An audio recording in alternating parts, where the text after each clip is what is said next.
explicado que equivaldrá a un 35% del PIB, cifra que es manejable y racional. Bueno, en economía manejamos una fórmula muy sencilla que se llama la capacidad de endeudamiento de un país. Y el techo de esta capacidad de endeudamiento equivale al 50% de su PIB, de su Producto Interno Bruto anual. El PIB de Bolivia, con cifras consolidadas del 2014, tenemos que son 34.000 millones de dólares. El 50%, o sea, la capacidad de endeudamiento, estaríamos por los 17.000 millones de dólares. Si con este nuevo endeudamiento llegamos a 13.000 o cerca de 14.000, aún estamos dentro de la capacidad de endeudamiento de un país, lo cual no significa que esto sea la mejor acción que puede realizar un gobierno, porque si tomamos en cuenta que hemos estado escuchando hasta el presente por parte de funcionarios gubernamentales del área económica, la situación económica de Bolivia sería bonancible hasta la fecha, pero la gente, el común de los ciudadanos, no necesita saber economía para saber que cuando una economía está pasando por un buen momento o es bonancible, ya sea de una persona, de una familia o de un país, difícilmente esta persona recurre a un endeudamiento, ¿no? Entonces, bueno, que es manejable, incluso tenemos hasta un margen de 17.000 dólares o de 17.000 millones de dólares, tenemos todavía un margen, pero el síntoma no es bueno. O sea, de ser un país que en algún momento incluso fuimos prestatarios, sabemos incluso que se han otorgado algunos préstamos a la Argentina, se han emitido 2 veces bonos soberanos de Bolivia en la NICE, ¿no? en el New York Stock Exchange, ¿no? En la Bolsa de Valores de Nueva York, en 2 oportunidades de 500 millones de dólares.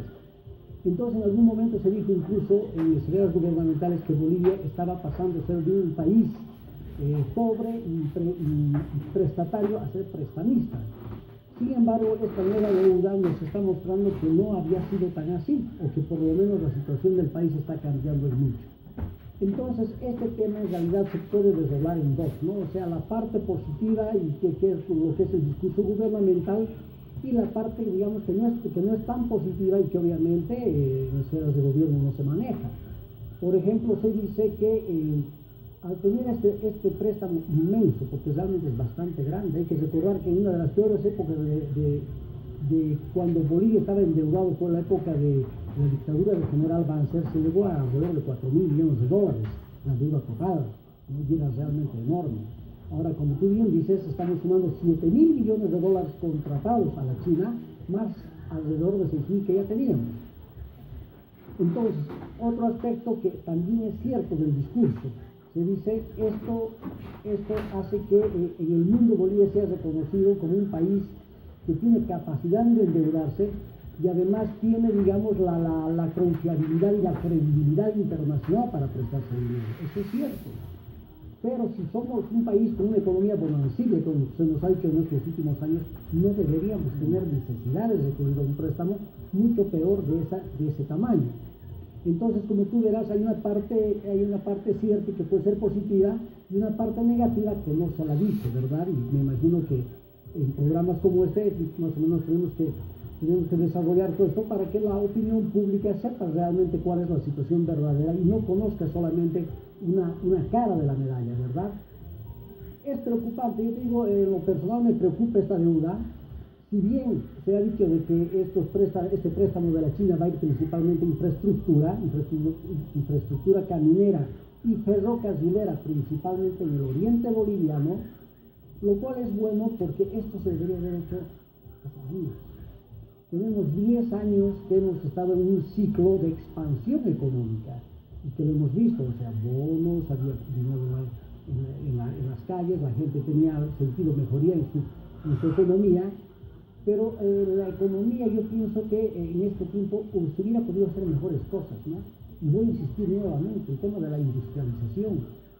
Se ha tenido más de 10 años para comenzar un plan de industrialización del país, en el que intervenga no solamente el Estado, en el que se industrialice, en el que no se comience a industrializar recién solamente una industria que es yacimiento. El presidente el otro día dijo, y lo dijo porque él es sincero, ¿no? Estamos comenzando a industrializar. Entonces, bueno, está bien que comience a industrializar, pero este comienzo debería haber sido hace muchos años cuando ya se tenía esa capacidad. Entonces decía, esta inversión, este préstamo que va a ir a una inversión de infraestructura, está bien porque la infraestructura es complementaria a un proceso de industrialización de un país, es complementaria. Pero ¿dónde está la industrialización? Eso es lo preocupante, Mauricio, porque no hay hasta el momento. Solamente estamos hablando de industrializar una sola empresa, que evidentemente es muy importante y es estrategia como yacimientos, pero no, incluso hay otras empresas estatales que no se está haciendo nada por industrializar aún. Tenemos el Mintum, que estamos tratando de industrializar hace cuántos años y hasta la fecha no hay. Se dice que está contratada una empresa china. Hay una empresa china son dos empresas chinas que se van a encargar, se ha dicho, de CIAR, ese problema que tenemos eternamente allí en el Camino al Oriente, y la otra que se va a encargar del Mintum. Pero mira, con lo que ha pasado ya con Jindal, la empresa hindú y otras más que han intentado, bueno, hay que ver que realmente esto se lo realice de una vez, ¿no? Tenemos varios temas. Quiero tocar otro tema que incumbe al tema económico. El INE ha hecho una proyección del 4.79% del PIB. Se habla de que con el 4.5% se paga un segundo aguinaldo. Si bien es una proyección y no sabemos a ciencia cierta cómo va a acabar, puede que acabe por encima. No creo bajo ningún punto de vista que acabe por abajo del 4.5. La gente ya saborea su segundo aguinaldo. ¿Qué tan importante es el segundo aguinaldo para el país? ¿Qué tan comprometedores para la empresa privada? ¿Qué tan comprometedores para el Estado y sus arcas? Y la decisión de postergar el pago hasta el mes de abril, ¿qué opinión te merece? Mira, se manejan muchas opiniones. La del INE, sabemos que la del INE, por estar en el país, dentro del país y depender de un gobierno, puede ser una opinión de que de repente habría que comparar con otras opiniones más imparciales. Tenemos las proyecciones de la CEPAL, tenemos las proyecciones del Banco Mundial, tenemos las proyecciones del Fondo Monetario, y algunas de ellas nos dan cifras pero debajo del 4%, no solo debajo, por debajo del 4.5%. Y dan incluso proyecciones del 3.5%, cosa que es absolutamente comprensible porque estamos en una etapa de contracción económica. Ya lo hemos dicho muchas veces que Bolivia sí tiene una importante reserva internacional neta en dólares americanos para enfrentar cualquier crisis, pero de todas maneras, obviamente, esta contracción económica mundial nos va a afectar. Tan es así que yo me temo que de repente esta cifra, aún que no se llegue al 4.5%, por razones políticas y mucho más que ahora que estamos en puertas de un nuevo referéndum, donde se va a definir un poco el futuro y la suerte del actual gobierno, así estemos por debajo del 4.5%, sospecho que de todas maneras se va a pagar este segundo aguinaldo, por razones principalmente políticas, más que económicas en este caso. Tal vez en años anteriores sí, había el suficiente dinero como para hacerlo, ¿no? Pero este año hay muchas dudas, como te digo, existen organismos internacionales que nos han dado proyecciones por debajo del 4%.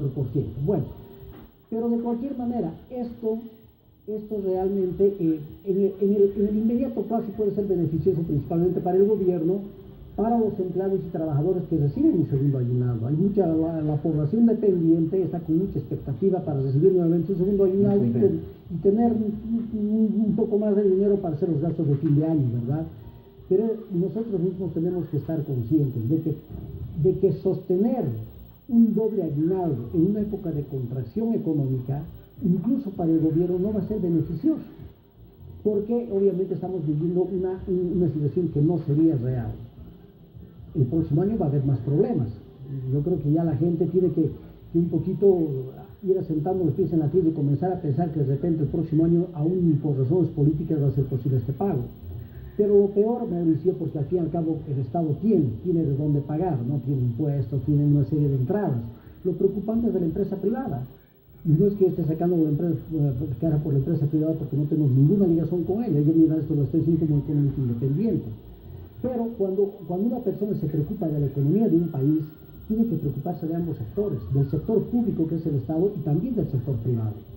Entonces, mira, y esto es completamente cierto, hay empresas del sector privado que no están en condiciones de pagar este segundo aguinaldo, porque ya su situación está precaria, su economía ya está precaria, o sea, no está en condiciones, está prácticamente cubriendo apenas sus costos y muchos ya no cubren costos.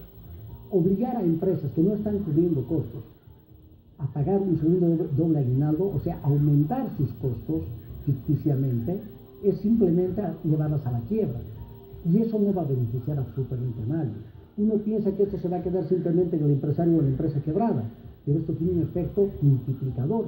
El mismo Estado se va a perjudicar porque son empresas que ya no van a aportar con los impuestos. Entonces, definitivamente, yo creo que esto hay que pensarlo muy bien. Habría que hacer un análisis, un estudio selectivo de ver qué empresas están en condiciones de pagar este segundo aguinaldo y de qué empresas no están en condiciones de hacerlo, ni aun que se le alargue el plazo hasta abril, mayo. De todas maneras, lo único que está haciendo es prolongar la agonía. Entonces, yo creo que lo más responsable que se puede hacer en este caso es seleccionar qué empresas sí pueden y qué empresas no se pueden. Y esto no es tan difícil, porque obviamente existe una contabilidad controlada, pues que algunos sabemos, además que pequeñas llevan hasta doble contabilidad o no llevan ninguna contabilidad, pero por lo general se podría hacer un estudio de esto y determinar qué empresas pueden y qué empresas no pueden pagar el segundo aguinaldo. El presidente Morales ha ido a Europa, pero la semana pasada estuvo en Estados Unidos en un evento realizado por el Financial Times con empresarios estadounidenses a quienes invitó a que vengan a Bolivia a invertir. ¿Qué opinión te merece esta visita? Mira, yo creo que este es el síntoma, uno de los síntomas más importantes de que estamos entrando realmente en una época complicada económicamente. Porque si en 10 años el gobierno no ha ido a pedir inversiones al extranjero como lo ha hecho ahora, es porque realmente estábamos en buena situación. Si ahora ha tenido que hacer el esfuerzo, y te digo el esfuerzo porque tú sabes que esto ha sido criticado no solo en el país, sino mundialmente, he dicho, bueno, ¿cómo este país o este gobierno que nos ofende, nos agrede, nos insulta, etcétera, etcétera, a diario, viene ahora al corazón del capitalismo, que es Nueva York, la capital financiera del mundo, del planeta, a pedir inversores? Y quien protestara contra los capitalistas va y convoca a los mayores capitalistas o los empresarios más millonarios de Estados Unidos. Entonces, esa es un poco la crítica que se ha hecho. Y el gobierno sabía que iba a ser blanco de esa crítica. Si lo ha hecho es porque realmente está absolutamente necesitado de inversión extranjera que intente mantener el crecimiento económico que hasta ahora se ha hecho. Entonces, es un síntoma que nos muestra cuál es la verdadera situación económica del país. Pero en términos económicos no está mal, porque nosotros los economistas sabemos que una de las claves del crecimiento y del desarrollo económico son las inversiones. Y si bien el Estado boliviano en este momento está en condiciones de hacer una inversión pública de alrededor de 6.000 millones de dólares, que dijo el presidente y otros funcionarios más importantes, pero el sector privado ya no puede hacer esa misma inversión. Hay que recordar que el aporte del sector privado en este crecimiento largo que ha tenido Bolivia de cerca de 10 años, el sector privado más estratégico para este crecimiento ha sido el sector de la construcción, ha sido el que más ha aportado al PIB. Y en este momento sabemos que la construcción ya no está rindiendo como rindía antes. Entonces ya no es suficiente, y me parece que esto es bueno y saludable, para que el gobierno se dé cuenta de una vez de que toda la economía no puede cargar la responsabilidad del bienestar de la economía solamente el Estado, solamente el gobierno. Tiene que recurrir al sector privado. Y ahora que el sector privado no está en condiciones, el sector privado nacional no está en condiciones de hacer la inversión, se ha dado cuenta que no le queda otra que recurrir a la inversión extranjera privada. ¿Podrá confiar en la inversión extranjera privada en el país? Ese es el punto crítico, porque mira, fue realmente lamentable y todo el mundo ya conoce como una anécdota incluso, que a la entrada del hotel donde se ha reunido allá el Four Seasons, ¿no?, en Nueva York, se pararon ahí dos empresarios que hicieron inversión en Bolivia con muy mala experiencia.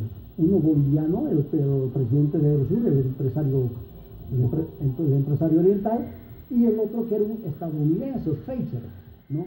Se han parado y cuando estaba entrando la comitiva boliviana, felizmente no estaba el presidente, te digo felizmente porque no importa quién sea el presidente, es un boliviano, exactamente. Pero estaba así el ministro del área económica, lo interpeló ante todos los medios de comunicación mundial, se dijo, oiga, devuélvame mi dinero. Y el otro dijo, a mí devuélvame mis 35 millones de dólares invertidos, lo dijo Schweitzer, ¿no? Entonces fue realmente un comienzo que no fue de lo mejor, porque estaba la prensa internacional y obviamente esas opiniones afectaron, ¿verdad? En el informe que tuvo el hotel Four Seasons informaron que fueron más de 200 los invitados.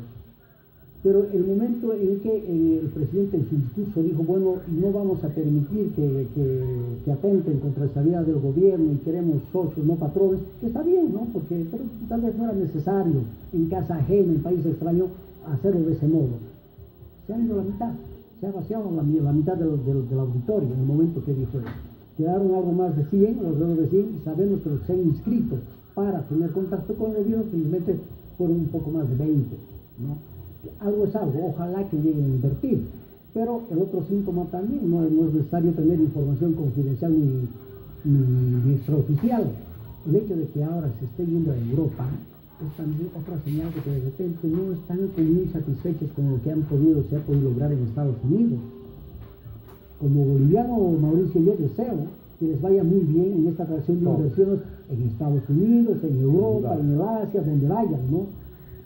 Pero eso hay que ver de que realmente pueda dar buen resultado y hay que tratar de evitar estas cosas, pues lamentablemente, como dice el sabio refrán, uno cosecha lo que siembra, ¿verdad? Y estos dos empresarios que le han hecho muy mala publicidad, fueron suficientes dos personas que le han hecho muy mala publicidad mundial al gobierno, obviamente es una cosecha de algo que se sembró aquí.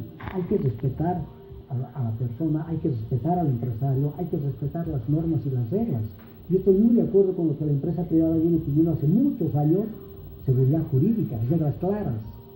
En cualquier país del mundo, Mauricio, en cualquier país del mundo se necesitan reglas claras para atraer inversiones. Si no hay reglas claras, pues el inversor hay que tomar en cuenta que es un ser humano que ha tenido éxito en la vida y que tiene muchos millones, ¿no? Y si no le da seguridad, él sabe muy bien lo que le conviene y lo que no le conviene. Entonces hay que darle un contexto, hay que darle condiciones favorables para que realmente vengan a invertir. Muchísimas gracias a Marco Antonio Guinness por compartir una vez más en Económica, en Tierra Costa Baja. ¿Qué le dice esta música a usted?